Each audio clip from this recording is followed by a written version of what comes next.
Stop pretending you understand this. Get out. Now. Dr. Patricia Whitmore's voice sliced through the advanced calculus seminar at Riverside University. The prestigious professor pointed directly at Diana Carter, a black woman quietly mopping near the back wall. Every student's head snapped toward the janitor. "You're disrupting my class." Whitmore slammed her marker down and physically blocked the whiteboard with her body. "This is graduate-level mathematics, not your playground." She grabbed Diana's mop bucket and shoved it toward the door. Students pulled out phones, some smirking, others looking uncomfortable. Diana's hands trembled as she gathered her cleaning supplies. Have you ever been dismissed before you had a chance to prove who you really are? 3 days earlier, Riverside University's mathematics department buzzed with anticipation. The annual Goldstein Mathematics Competition had attracted the brightest graduate students from across the nation. A $50,000 fellowship and guaranteed publication opportunity hung in the balance. Dr. Patricia Whitmore stood before the packed auditorium, her credentials impressive by any measure. Department head for 8 years, author of 3 textbooks, consultant for NASA. She commanded respect wherever she went. "Ladies and gentlemen," Whitmore announced to the crowd of faculty, students, and wealthy donors, "this competition will showcase the pinnacle of mathematical excellence. We'll be filming every session for our National Mathematics Education Outreach Program." The cameras rolled as she continued. "We want the world to see what real mathematical brilliance looks like." In the back corner, Diana Carter pushed her cleaning cart silently between the rows of seats. At 45, she had perfected the art of invisibility. 8 years of night shifts had taught her exactly how to move through this world without drawing attention. "Excuse me, miss." A security guard appeared beside her cart. "Faculty restrooms are off-limits to staff like you. There's one downstairs in the basement." Diana nodded without protest. She had learned not to argue. Not when Maya's insulin depended on her keeping this job. The competition rules were straightforward. Public format with live audience. Problems displayed on massive screens. Solutions presented at the front podium.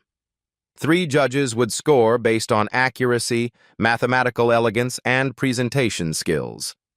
"Think of it as intellectual gladiatorial combat," Whitmore joked to scattered laughter. "Only the strongest mathematical minds will survive." Sarah Mitchell, Whitmore's star graduate student from Stanford, was the obvious favorite. 2 published papers, a 4.0 GPA, and Whitmore's personal mentorship. The betting pools had already formed among the faculty. Diana continued her work, emptying trash bins and wiping down surfaces. Students barely glanced at her. When they did acknowledge her presence, it was usually to step around her or leave bigger messes for her to clean later. "Could you hurry up with that?" one graduate student complained as Diana cleaned around his feet. "Some of us are trying to prepare for serious academic work here." She mumbled an apology and moved faster. Dr. Whitmore's casual comments throughout the week had established the hierarchy clearly. "Standards matter in mathematics," she often said. "Not everyone belongs at this level of intellectual discourse." During faculty meetings, she spoke about maintaining institutional prestige and ensuring our competitors reflect the caliber of education we provide. The subtext was clear to anyone listening carefully. Professor Henry Kim, the emeritus faculty member serving as a competition judge, occasionally glanced at Diana with something that might have been curiosity. But he never spoke to her directly. The graduate students had their own cruel rituals. They would deliberately spill coffee near where Diana was working, then loudly discuss complex theorems while she cleaned around them, as if testing whether she was listening. "Do you think she understands any of this?" one whispered, not bothering to lower his voice. "Please. She probably thinks calculus is a type of calculator," another replied. Diana's jaw tightened, but she kept scrubbing. Maya's medical bills were $800 per month. The university's health insurance was the only thing standing between her daughter and diabetic ketoacidosis. Every night, Diana returned to her small apartment where textbooks lined the shelves like old friends. She would help Maya with homework, make sure she took her insulin, then sit at the kitchen table working through mathematical proofs until dawn. It was her secret pleasure, her private world where numbers danced in perfect harmony and equations revealed elegant truths about the universe. Mathematics had been her first love, before life got complicated. The competition format was designed for maximum drama. 3 rounds over 3 days, eliminating half the field each time. By the final day, only 4 contestants would remain for the ultimate mathematical showdown. "We've attracted some incredible talent this year," Whitmore told the local news reporter. "These young minds represent the future of American mathematics." The camera panned across the eager faces of the graduate students. Diana remained invisible in the background, pushing her cart past the edge of the frame. But late that night, as she cleaned the empty auditorium where tomorrow's competition would begin, Diana paused at the practice problems still written on the whiteboard. Her eyes traced the equations, spotting 3 separate errors in the setup. She looked around the empty room, then quietly picked up an eraser. What happens when the invisible becomes undeniable? Competition morning arrived with technical chaos. The main auditorium's projection system flickered and died just as the first round was scheduled to begin. Dr. Whitmore paced the stage like a caged predator while her graduate assistant frantically called IT support. "This is absolutely unacceptable," Whitmore snapped at the technician crawling under the display table. "We have live cameras rolling and 300 people waiting." The problem wasn't just equipment failure. The calibration test on the backup system showed a complex multivariable calculus equation, but something was fundamentally wrong with the parametric bounds. Every time they input the solution, the software crashes. Diana entered through the back door, wheeling her cart silently toward the far corner. She had hoped to finish cleaning before the competition started, but the delay meant working around the growing crowd of frustrated faculty and nervous students. "The surface integral keeps giving us negative volume," the IT technician explained to Whitmore. "That's mathematically impossible for this type of bounded region." Whitmore grabbed a marker and attacked the whiteboard with aggressive strokes. Her reputation was on the line. Donors were checking their watches. The live stream had thousands of viewers waiting for content that wasn't coming. "Here's the problem," she muttered, writing furiously. "Triple integral, cylindrical coordinates, bounded surface R equals 2 sine theta." She paused, staring at her work with growing frustration. Diana had moved closer, emptying trash bins near the front row. Her eyes drifted to the whiteboard despite herself. The mathematics pulled at her attention like gravity. Something was wrong. Very wrong. The partial derivative in the third term carried a negative sign, but when Dr. Whitmore had converted from Cartesian to cylindrical coordinates, the chain rule should have produced a positive coefficient. That sign error was cascading through the entire calculation, making the bounds integrate to negative pi instead of positive pi. Diana hesitated. She knew she should stay invisible, keep her head down, finish her work, and leave. But the mathematics was screaming at her. The error was so obvious, so fixable. And 300 people were sitting here waiting while a simple sign mistake held everything hostage. "Ma'am," Diana said quietly, approaching the front of the room. Her voice barely carried over the frustrated conversations. "Excuse me, ma'am." Dr. Whitmore didn't hear her. She was too busy explaining to the camera crew why they needed another delay. "Ma'am," Diana tried again, slightly louder. This time Whitmore turned. Her face showed pure irritation at the interruption. "What? We're dealing with a crisis here." Diana's throat felt dry. Every eye in the auditorium was turning toward her. Students were already pulling out phones. This was exactly what she had spent 8 years avoiding. "I think there might be a sign error," Diana said, pointing toward the whiteboard. "In your third term. The partial derivative when you convert the coordinates." The room went completely silent. Dr. Whitmore's expression shifted from irritation to disbelief to something approaching rage. "I'm sorry, what did you just say?" Diana felt trapped in a spotlight she never wanted, but the mathematics was right there, begging to be corrected. The partial derivative of r with respect to theta. When the boundary surface is r equals 2 sine theta, the derivative should give you positive 2 cosine theta, not negative. A few students started snickering. Someone whispered loud enough for everyone to hear. The janitor thinks she knows calculus. Whitmore's voice dripped with condescension as she addressed the full auditorium. Well, this should be entertaining. The cleaning lady wants to lecture us about multivariable calculus. She gestured dramatically toward Diana. Please, enlighten us all about mathematics. Diana realized she had walked into a trap. But backing down now would be worse than never speaking up at all. I can show you, she said quietly. If you'd like. What happens when mathematics becomes a public execution? Diana's hands trembled as she approached the whiteboard. 300 pairs of eyes tracked her movement. Phone cameras lifted like weapons. The live stream chat exploded with comments she couldn't see but could imagine. Dr. Whitmore stepped aside with theatrical flair. By all means, Dr. Janitor, show us where I went wrong.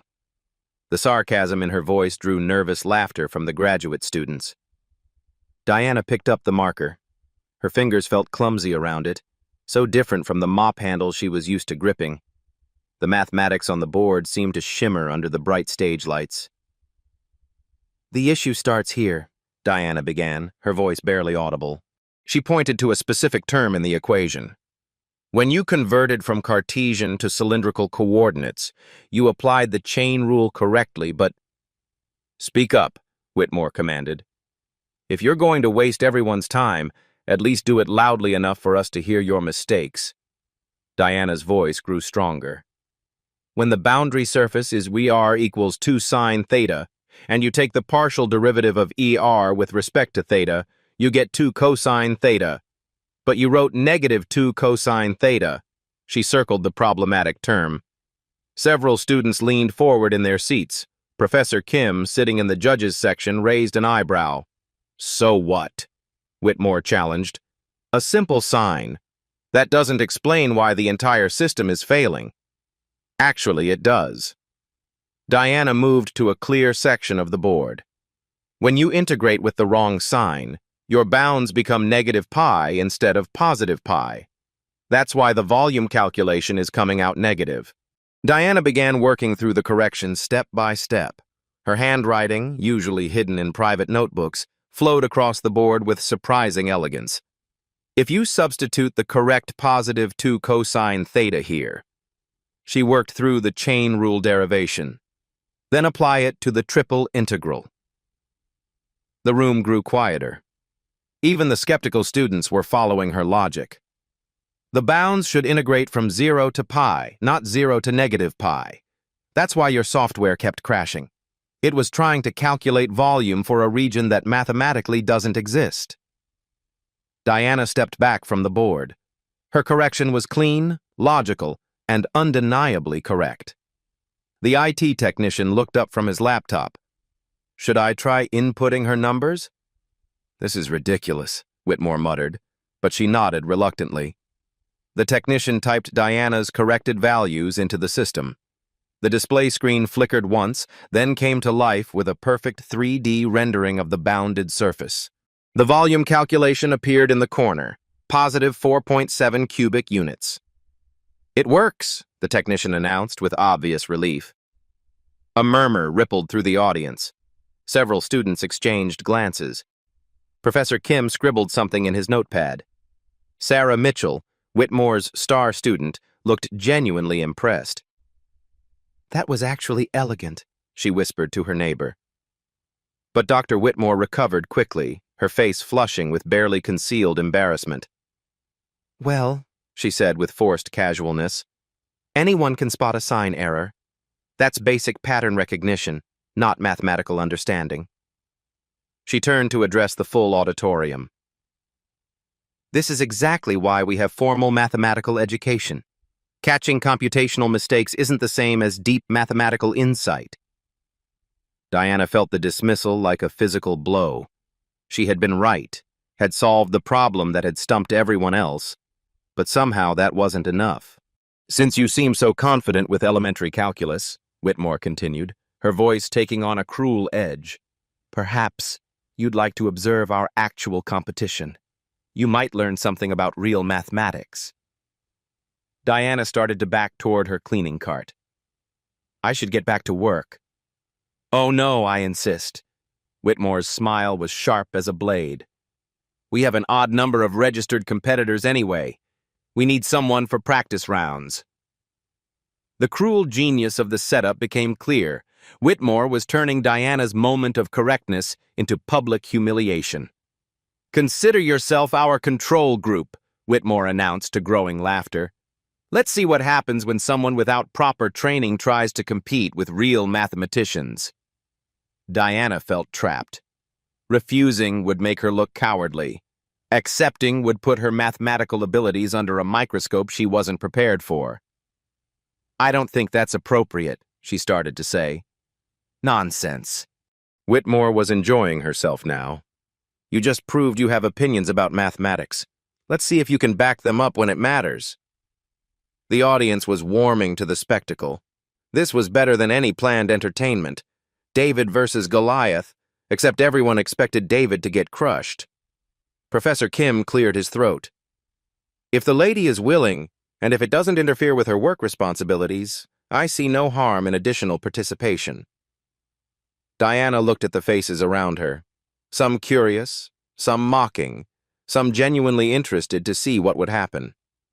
The cameras were still rolling. The live stream was probably exploding with commentary. She thought about Maya, watching from home, about 8 years of staying invisible, of swallowing her pride, of pretending she was less than she was. "All right," Diana said quietly. "I'll try." The room erupted in surprised chatter. Whitmore's expression showed she hadn't expected Diana to accept. "Excellent," Whitmore said, regaining her composure. "Don't worry about winning anything. You're not eligible for prizes anyway. Think of it as educational." Diana realized she had just agreed to the most public mathematical examination of her life, and everyone expected her to fail. Can you prove yourself when the deck is stacked against you? The main auditorium transformed overnight into a mathematical coliseum. Giant screens hung from the ceiling. Professional lighting bathed the stage in stark white. Camera crews positioned themselves for optimal angles of what everyone assumed would be Diana's inevitable humiliation. Dr. Whitmore stood at the podium, addressing the packed crowd of over 300 faculty, students, donors, and media representatives. The energy crackled with anticipation. "Ladies and gentlemen, we have an unusual addition to today's competition." Whitmore's voice carried perfectly through the sound system. "Diana Carter, a member of our custodial staff, will be participating as what we're calling an exhibition competitor." Laughter rippled through the audience. "She won't be eligible for prizes, of course, but she'll solve the same problems under the same time constraints as our graduate students. Think of it as a fascinating experiment in the difference between basic pattern recognition and true mathematical understanding." Diana sat in the competitors section, surrounded by brilliant young minds who had spent years preparing for this moment. She felt like an imposter in a borrowed chair. To her right sat Marcus Webb from MIT, competition veteran with 3 regional wins under his belt. He leaned over with genuine friendliness. "Hey, good luck up there. That correction yesterday was pretty slick." "Thanks," Diana managed. Dr. Elena Rodriguez from Stanford's postdoctoral program sat behind them, her notebook filled with elegant proofs and advanced theorems. She had published papers on analytical geometry that Diana had read late at night in her kitchen. James Park, the 23-year-old prodigy from Caltech, barely looked up from his own preparation. 4 published papers and a reputation for solving problems others couldn't even understand. The first official round began with abstract algebra. The problem appeared on the massive screens, a complex question about group theory and symmetrical transformations. "Competitors have 20 minutes, Whitmore announced. Begin. Diana stared at the problem. Her mind immediately began breaking it down, seeing patterns that others might miss. While the graduate students attacked it with formal proofs and rigorous notation, Diana approached it differently. She thought about symmetries as dance moves, each transformation needing a partner that could undo it. The mathematics became visual in her mind, like watching geometric shapes perform choreographed routines. Marcus scribbled frantically, his approach methodical and traditional. Elena covered her paper with formal definitions and lemma constructions. James worked with the cold precision of a machine. Diana's approach looked almost casual by comparison. Her solution took up half the space of the others, but every line flowed logically to the next. "Time!" Whitmore called. One by one, competitors presented their solutions. Marcus delivered a solid, textbook-perfect proof. Elena's work was rigorous and impressive.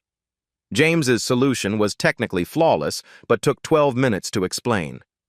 Then Diana walked to the board.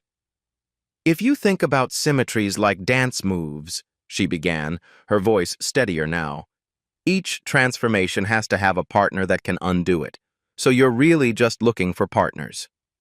She demonstrated with simple, clear steps.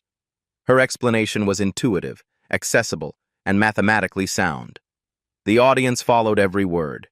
The group structure emerges naturally when you realize that every element must have an inverse, and the operation must be closed. It's like a perfect dance where no one is left without a partner. Professor Kim sat forward in his judging chair. The explanation was not only correct, but elegant in its simplicity. When the scores appeared, Diana had placed second behind Marcus Webb. The auditorium buzzed with surprised murmurs. "Interesting intuition," Whitmore said through gritted teeth, "though the explanation lacks the rigor we expect in formal mathematics. This is why proper training matters." But the damage was done. Diana hadn't just participated. She had competed. Social media exploded with hashtags. #JanitorMath began trending nationally. A local news reporter cornered Diana during the break. "So what's your educational background? Where did you study mathematics?" Diana deflected carefully. I like numbers. They make sense to me." The reporter pressed harder. "But surely you must have some formal training to compete at this level." "I read a lot," Diana said, escaping toward the restroom. Behind her, she could hear excited conversations. "Did you see how she explained group theory? My professor took 3 weeks to teach us that concept. She made it look so easy." But not everyone was impressed. A cluster of graduate students whispered near the coffee station. "It's obviously some kind of setup," one said. "Nobody just figures out abstract algebra from reading." "Whitmore's probably coaching her for publicity," another added. Professor Kim approached Diana quietly during lunch break. His expression was thoughtful, almost studying her. "That proof technique you used," he said carefully.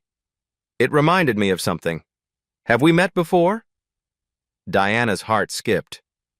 "No, sir." "I don't think so." He nodded slowly, but his eyes remained curious. "Interesting. Very interesting."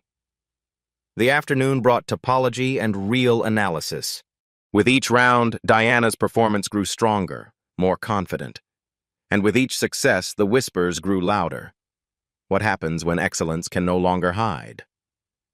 The competition stretched across 3 grueling days, each round more demanding than the last. Diana found herself caught in an impossible balance between her janitorial duties and mathematical performance, surviving on 3 hours of sleep and determination. Day 2 began at 5 a.m. with Diana mopping the dormitory floors before the differential equations round. Her supervisor, Mrs. Henderson, cornered her by the supply closet. "Carter, I'm getting complaints about your cleaning quality. Trash bins not emptied, bathrooms half finished. What's going on?" "I'm sorry, ma'am. I'll do better." "You better? There's a dozen people who'd love your job and insurance benefits." The threat hung heavy as Diana rushed to the auditorium for the morning competition. The differential equations problem appeared on screen. A complex boundary value problem involving heat distribution in a non-uniform medium.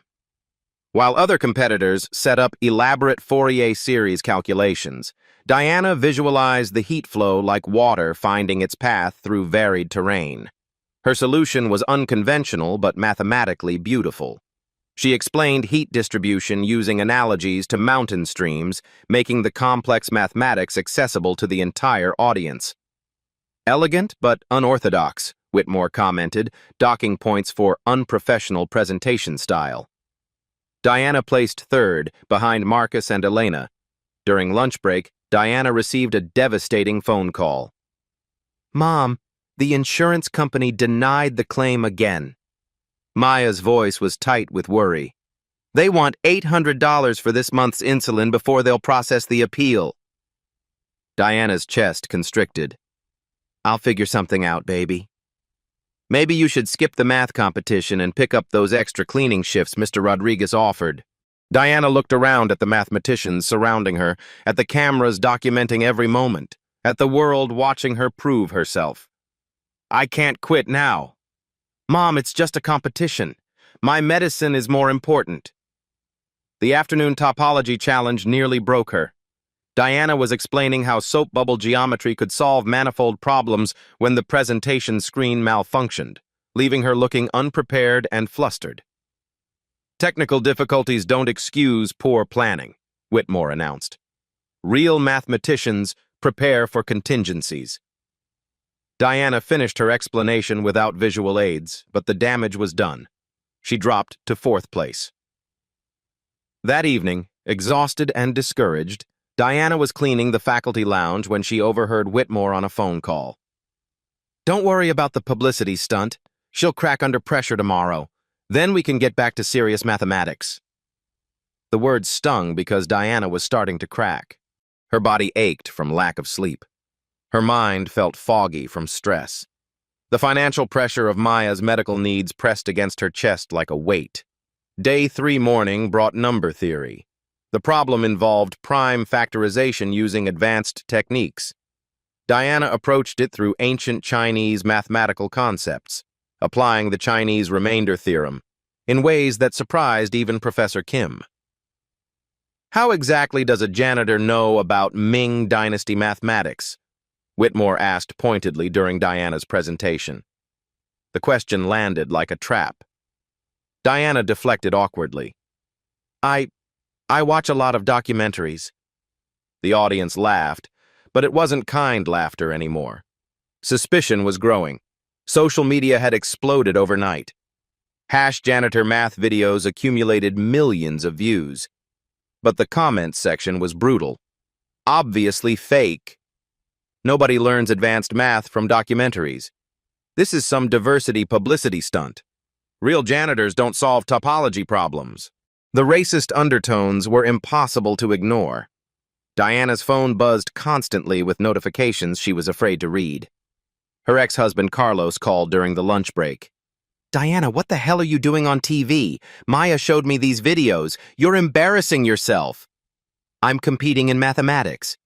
"You're playing dress-up in a world where you don't belong. Come back to reality before you humiliate our daughter." The real analysis round that afternoon pushed Diana to her breaking point. The problem required proving the existence of certain mathematical objects using constructive methods.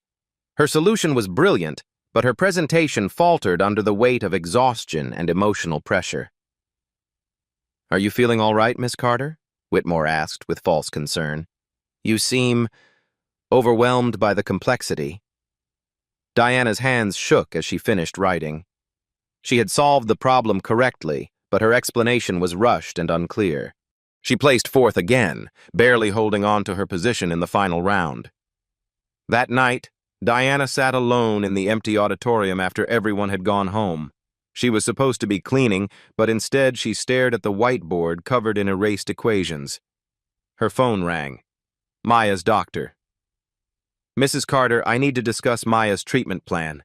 The insurance situation is becoming critical." Diana closed her eyes. "How long do we have?" "A few days, maybe a week." After that? The conversation ended with Diana promising to resolve the financial situation immediately. She could pick up double shifts, work weekends, sacrifice sleep entirely. Or she could drop out of the competition and disappear back into invisibility. But as she sat in that empty auditorium, surrounded by the ghosts of mathematical arguments and theoretical proofs, Diana realized something had changed. For 3 days, she had been visible. Her mind had been engaged. She had felt alive in ways she had forgotten were possible. Only 4 competitors remained: Diana, Marcus Webb, Elena Rodriguez, and James Park. Tomorrow's final round will be broadcast live nationally on educational television and streaming platforms. Professor Kim approached her as she finally began her cleaning duties. "Diana," he said quietly, "whatever happens tomorrow, you've already proven something important." "What's that?" "That mathematics doesn't care about your job title. It only cares whether you understand it." Diana looked at the equations still faintly visible on the erased whiteboard. Tomorrow she would face her greatest mathematical challenge while the entire country watched. She thought about Maya, about 8 years of invisible brilliance, about the choice between safety and authenticity. "Professor Kim," she said, "what if I told you this competition might cost me everything?" He studied her face carefully. "Then I'd ask, what will it cost you if you don't finish? Can you sacrifice everything for a chance to be seen?" Professor Kim found Diana in the empty mathematics library at 11 p.m., 3 hours before the final round. She sat surrounded by advanced textbooks, working through practice problems with the focused intensity of someone who had found her true calling. Diana Carter, Ph.D. Mathematics, Howard University, 1998. Diana's pencil froze mid-calculation. She looked up to find Kim standing in the doorway, holding a printed research paper. Dissertation on Geometric Applications of Nonlinear Differential Systems, published in Journal of Applied Mathematics, 2000. Highly cited work, actually. The blood drained from Diana's face. "How did you—" "Your proof techniques." Kim approached slowly, setting the paper on her table. "I've been teaching for 40 years. I recognize mathematical DNA when I see it. The way you visualize complex problems, your intuitive approach to abstract concepts, it's not self-taught curiosity. It's doctoral-level training." Diana stared at her own research paper, her maiden name printed clearly under the title. Dr. Diana Washington. A lifetime ago. "The question is," Kim continued gently, "why is a Ph.D. mathematician mopping floors when she should be teaching?" The carefully constructed walls Diana had built around her past began crumbling. 8 years of hiding, of pretending to be less than she was, of accepting condescension as the price of survival. "You want the real story?" Diana's voice was bitter. "I graduated in 1998, right when the tech bubble burst. Academic jobs disappeared overnight. I took a temporary position here to pay bills while I looked for something permanent." Kim sat across from her, listening without judgment. "Then Maya was diagnosed with type 1 diabetes. Do you know what insulin costs without insurance? What continuous glucose monitors cost? What emergency room visits cost when your 6-year-old goes into diabetic ketoacidosis?" Her hands trembled as she spoke. "The university's health insurance was better than any adjunct position offered, so I stayed temporarily. 1 year became 2, 5, became 8. Patricia doesn't know, does she?" Diana laughed harshly. "Some days I wonder if she'd treat me differently if she knew. Other days, I'm terrified I already know the answer." Kim leaned forward.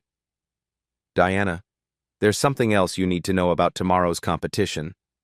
The winner doesn't just get the fellowship money." He paused, letting the weight of his words settle. "They get offered a full-time faculty position. Associate Professor Track, with benefits, research funding, and job security." Diana's breath caught. The position she had wanted for 8 years. The career she had sacrificed for Maya's survival. The job I should have had all along. The job you're qualified for right now. Diana realized the stakes had completely changed. Tomorrow wasn't just about proving herself to Whitmore or gaining public recognition. It was about reclaiming the life she had put on hold.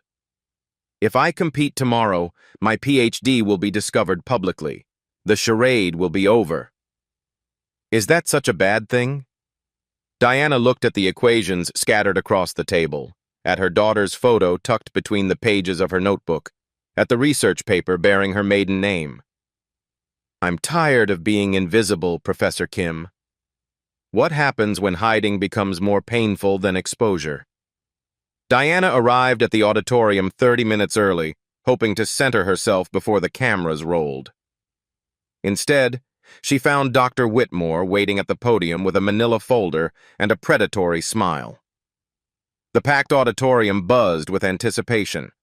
500 people filled every seat. News crews positioned cameras for optimal drama.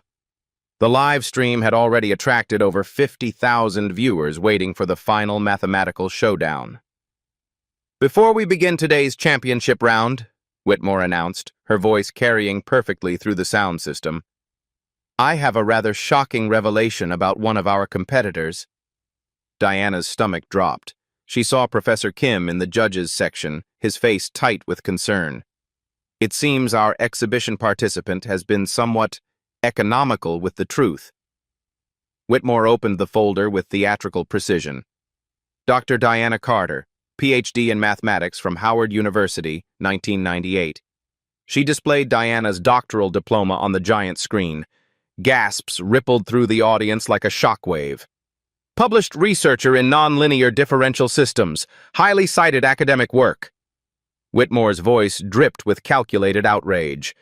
She has allowed us all to participate in what amounts to an elaborate deception. The crowd erupted in confused chatter. Students pulled out phones, filming Diana's mortified face. The live stream chat exploded with comments ranging from surprise to anger. Now, I don't question Dr. Carter's credentials, Whitmore continued, turning the knife expertly. But I do question her integrity. For 3 days, she has allowed faculty, students, and media to treat this as some inspiring underdog story. Meanwhile, she was laughing at us behind her mop bucket. Diana felt exposed under the harsh lights, like a fraud on trial. Every camera lens felt like an accusation. A student in the third row shouted, "So this whole thing was fake." Another voice, "Did you think we were stupid?" The questions came faster, angrier. "Why did you lie to us? Were you trying to make us look like idiots?" Diana stood frozen at her table, surrounded by hostile faces. The mathematical confidence she had built over 3 days crumbled under the weight of public judgment. She started, her voice barely audible. "I never meant to deceive anyone." "Then why the charade?" Whitmore pressed, clearly enjoying Diana's discomfort. "Surely someone with your qualifications doesn't need to resort to such theatrical manipulation for employment?" The question hung like a blade. Diana realized Whitmore was implying something darker, that her inability to secure an academic position suggested deeper professional problems. "Dr. Carter," Whitmore continued with false sympathy, "is there perhaps something in your background that explains why someone with a PhD has been reduced to custodial work? Some issue that legitimate academic institutions found concerning?" The insinuation was clear to everyone in the room. The implication that Diana's career failure suggested incompetence, or worse, some kind of academic misconduct. Diana felt the walls closing in. The crowd was turning hostile. The cameras captured every moment of her humiliation. Social media would crucify her as a fraud who had manipulated everyone's sympathy. She started walking toward the exit, just wanting to escape the nightmare her life had become. "I'm sorry," she whispered into the microphone clipped to her shirt. "I never wanted this to happen."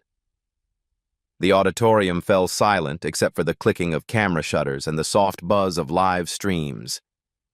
As Diana reached the door, her phone buzzed. A text from Maya. "Mom, I don't care what they say. You're still the smartest person I know. Don't let them make you disappear again. Diana stopped with her hand on the exit handle. Behind her, Professor Kim's voice cut through the silence. Diana, the mathematics don't care about the drama. The question is simple. Will you solve the problem or won't you? Diana turned around. 500 faces stared at her, some hostile, some curious, some genuinely supportive. The giant screen still displayed the final championship problem, waiting for someone brave enough to approach it. She thought about 8 years of hiding, of accepting less than she deserved, of letting other people define her worth. You want to know why I've been mopping floors with a PhD? Diana's voice grew stronger as she walked back toward the front. Because sometimes survival matters more than pride. But today, I choose pride. Can you find strength in your lowest moment? Diana walked back to the competitors' table with deliberate steps. The auditorium remained dead silent, 500 people holding their breath. The live stream viewer count had exploded to over 200,000 as word spread across social media about the dramatic confrontation. The final problem materialized on the giant screens, and even the experienced mathematicians in the audience gasped. It was a monster. A complex optimization problem that wove together differential equations, linear algebra, and game theory into a mathematical labyrinth that had stumped researchers for 15 years. The Hartley-Morrison resource optimization problem, Professor Kim announced. Find the optimal strategy for resource allocation in a 3-player competitive system where each player's moves affect the other's payoff matrices, subject to continuously changing environmental constraints. You have 90 minutes. Marcus Webb immediately dove into traditional game theory approaches, covering his paper with Nash equilibrium calculations. Elena Rodriguez attacked it through linear programming, setting up constraint matrices with mechanical precision. James Park attempted advanced calculus of variations, his work flowing across multiple sheets. Diana stared at the problem for a full 5 minutes without writing anything. The cameras zoomed in on her face, expecting to capture the moment she finally met her mathematical match. Instead, she was seeing something entirely different. While her competitors treated this as pure mathematics, Diana saw the real world bleeding through the equations. 3 communities sharing limited resources, water rights during drought, energy distribution during the crisis. The mathematics mattered, but so did understanding what people actually needed to survive. She picked up her marker and approached the main whiteboard, her movements now confident and purposeful. This problem has been unsolved for 15 years, she began, her voice carrying clearly through the sound system, because everyone's been asking the wrong question. The audience leaned forward. Even her fellow competitors paused their frantic calculations to listen. We're not optimizing for mathematical elegance. We're optimizing for human survival. Diana began sketching a different kind of diagram, not abstract mathematical constructs, but recognizable real-world scenarios. When you model this as 3 communities competing for water during drought, the mathematical landscape changes completely. She worked with fluid grace, her years of hidden brilliance finally unleashed in full public view. The mathematics flowed from her marker like poetry written in numbers and symbols. The environmental constraints aren't random variables, they follow predictable seasonal patterns. If you map them to actual climate data from the last century, Diana integrated meteorological patterns into the mathematical framework, showing how environmental cycles created predictable resource fluctuations. The key insight is here. She circled a section of her work. When resources reach critical scarcity levels, traditional competitive optimization breaks down completely. The crowd watched, mesmerized, as Diana demonstrated something remarkable. That cooperation wasn't just morally superior to competition, it was mathematically superior.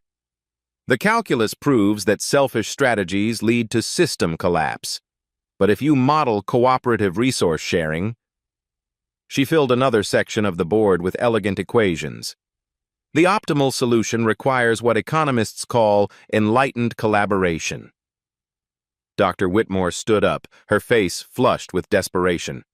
That's not a mathematical solution. That's sociology masquerading as mathematics. Diana turned to face her directly, no longer the intimidated janitor but a mathematician in her element. Dr. Whitmore, with respect, you're solving the wrong problem. You're optimizing for individual maximum gain when the system requires collective optimization. Your approach leads to a Nash equilibrium that's suboptimal for all players. The first key line hit its target perfectly. Whitmore's face went white as Diana exposed the fundamental flaw in traditional approaches to the problem. Diana continued her demonstration, showing how cooperative strategies created better mathematical outcomes than competitive ones. Her proof was rigorous, innovative, and beautiful. The kind of breakthrough that redefines entire fields of study. Professor Kim stood up in the judges section. Diana, this is extraordinary work. Can you demonstrate the stability of your solution under varying constraint parameters? Diana smiled. Of course. She filled the remaining whiteboard space with additional proofs, showing how her cooperative model remained stable even under extreme resource scarcity. Her mathematics was flawless, her insights revolutionary. The auditorium erupted in applause. Marcus Webb stopped working entirely and joined the ovation. Elena Rodriguez stood up, clapping enthusiastically. Even James Park looked at Diana's solution with genuine admiration. But Diana wasn't finished. She turned to address the auditorium directly, her voice carrying the quiet authority of someone who had found her power. Mathematics isn't about proving you're smarter than everyone else. It's about finding truth. And the truth here is that this problem remained unsolved for 15 years because everyone was asking the wrong question. The second key line landed like a thunderbolt.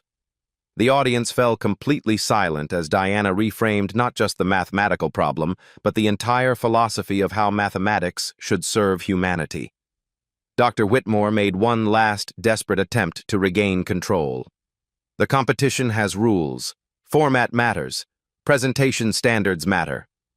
Diana looked directly at Whitmore, her eyes calm but unyielding. You're absolutely right, Dr. Whitmore. Format and presentation do matter tremendously, so let me present this solution with the rigor it deserves. Diana rewrote her entire solution in perfect academic format. Her handwriting transformed from practical to elegant. She cited relevant literature, acknowledged prior research, and presented her breakthrough with flawless mathematical formality. When she stepped back from the board, the silence was deafening. Professor Kim rose slowly from his chair, his voice filled with awe. In 43 years of teaching mathematics, I have never witnessed a more elegant solution to an intractable problem. Dr. Carter, you haven't just solved the Hartley-Morrison problem, you've revolutionized it.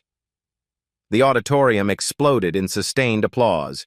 People stood, cheered, and recorded the moment when the invisible became undeniable. Marcus Webb approached Diana with his hand extended. That was incredible. I've been working on resource optimization for 3 years, and I never thought to approach it from a humanitarian angle. Elena Rodriguez shook Diana's hand enthusiastically. Your mathematical intuition is extraordinary. Have you considered publishing this approach? Even James Park, the Caltech prodigy, looked at Diana with newfound respect. That proof technique for stability analysis, I've never seen anything like it. Dr. Whitmore stood frozen at the podium, watching her carefully constructed humiliation backfire spectacularly. The cameras captured every moment as Diana transformed from victim to victor in front of the entire mathematical world. But the biggest victory was quiet and personal. Diana had stopped hiding. What happens when excellence refuses to stay invisible? As the applause finally died down, Dean Margaret Stevens emerged from the VIP section and approached the microphone. Diana had never seen the university's highest academic administrator in person, but everyone knew her reputation for making decisions that shaped careers. Dr. Carter, Dean Stevens began, her voice carrying absolute authority. I believe this institution owes you far more than an apology. The auditorium fell silent again, sensing another dramatic shift. What you've accomplished here today has implications that extend far beyond this competition. The Hartley-Morrison resource optimization problem wasn't just an academic exercise. Diana felt a chill of anticipation. 6 months ago, the city of Los Angeles contracted our university to solve their water management crisis. 15 of our best faculty members have been working on it unsuccessfully. The consulting contract is worth $2.8 million. Gasps echoed through the crowd. Diana's solution wasn't just mathematically elegant, it was worth millions in real-world application. Professor Kim stood up, his face lit with realization. Margaret, are you saying Diana just solved the LA water project? That's exactly what I'm saying. Dean Stevens turned back to Diana. Dr. Carter, would you be interested in leading the implementation of your solution? The city is prepared to offer a substantial consulting position. Diana's mind reeled.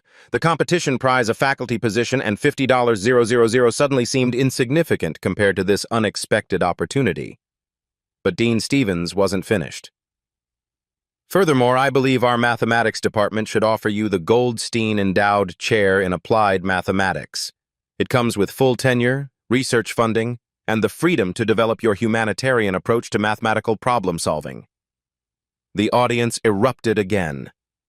Diana realized she was being offered not just a job, but the chance to revolutionize how mathematics was taught and applied. Dr. Whitmore stepped forward, trapped by 500 witnesses and live cameras. Her voice was strained but audible. Dr. Carter's work today has been truly exceptional. She would be a valuable addition to our faculty. The third key line, Whitmore's reluctant admission, was forced out by circumstances she could no longer control. But Diana was looking past the university politics to Maya in the audience, who had arrived with Professor Kim's help. Her daughter's face glowed with pride. Dean Stevens, Diana said carefully, that depends on whether this institution is ready for mathematics that serves communities instead of just competing with them. I believe we are, Dr. Carter. The question is, are you ready to change the world? What happens when the invisible becomes unstoppable? 6 months later, Diana stood before a packed auditorium teaching Applied Mathematics for Social Good to an unprecedented mix of graduate students, undergraduates, city planners, and community activists. The nameplate on her office door read, Dr. Diana Carter, Goldstein Professor of Applied Mathematics. Her revolutionary approach to resource optimization was being implemented in 12 major cities. Universities worldwide were restructuring their mathematics programs around her humanitarian model. Most importantly, her students were learning that numbers could heal communities, not just impress colleagues. Professor Carter, a graduate student raised her hand, when you were working as a janitor here, did you ever imagine you'd be teaching in this same auditorium? Diana smiled, looking out at the eager faces. Every night when I was mopping these floors, I was already here in my mind. Mathematics never left me. I just needed to find the courage to let it be seen. Maya, now a freshman studying pre-med with full health insurance and no financial stress, beamed from the front row. In a faculty meeting the previous week, Dr. Whitmore had addressed the department with words that still echoed. I was wrong about Dr. Carter, not just about her credentials, but about what makes a great mathematician. She's teaching us that true excellence isn't about exclusion, it's about connection. The LA Water Project had saved the city $40 million in infrastructure costs, while ensuring equitable distribution to underserved communities. Diana's mathematical models were being adapted for climate change mitigation, urban planning, and healthcare resource allocation. As the semester ended, Diana noticed the new janitor, Roberto, glancing at the advanced differential equations still visible on her whiteboard. Interesting approach to the boundary value problem, he said quietly while emptying the trash. Diana paused her packing. Would you like to discuss it? His eyes lit up. I have a degree in engineering from El Salvador, but nothing, Diana interrupted gently. Mathematics doesn't care about your accent or your work visa status. It only cares whether you understand it. Diana's story reminds us that brilliance doesn't announce itself with titles or credentials. It whispers in night shifts, survives in silence, and waits patiently for someone brave enough to ask the right question. How many brilliant minds are invisible in your world right now? If this story moved you, share it with someone who needs to remember their own hidden potential. Subscribe to Black Voices Uncut for more stories about extraordinary people in ordinary places. And next time you're tempted to judge someone by their job title, remember Diana, the mathematics of human potential is infinite. We just need the courage to see it. Reality isn't always easy to hear, but that's exactly why we tell it. At Black Voices Uncut, we go beyond the surface, showing what others won't. If you value unfiltered truth, hit like, comment your perspective, and subscribe. Every voice matters, and every truth deserves to be heard.